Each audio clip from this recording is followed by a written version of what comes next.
Hi all.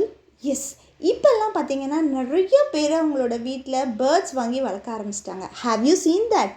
S, it is a very good ஹாபிங்க. So அந்த மாதிரி பேர்ட்ஸ் பிடிக்கிறவங்கள நம்ம இங்கிலீஷில் என்னன்னு சொல்லலான்னு பார்த்தீங்கன்னா ஆர்னித்தோஃபில் அப்படின்னு சொல்லுங்க. ஆர்னித்தோஃபில். நான் இன்றைக்கி வெறும் ஆர்னித்தோஃபில்லை பற்றி சொல்கிறதுக்கு மட்டும் வரலைங்க.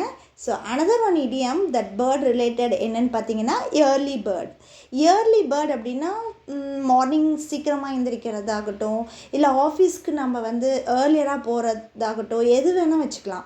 ஸோ ஏர்லி பேர்ட் அப்படிங்கிறது பார்த்திங்கன்னா அதுவும் இந்த மார்னிங் டைம் காட் நம்மளுக்கு கொடுத்துருக்கிற ஒரு மிக பெரிய ஒரு கிஃப்ட்டுன்னு தாங்க நான் சொல்லுவேன்.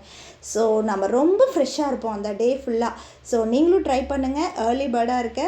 ஸோ இது எப்படி நம்ம சென்டென்ஸில் யூஸ் பண்ணலாம் அப்படின்னு பார்த்தீங்கன்னா, my sister is an early bird, I am the office early bird, the restaurant has a discount for early bird on the weekends. இந்த மாதிரி யூஸ் பண்ணலாம்.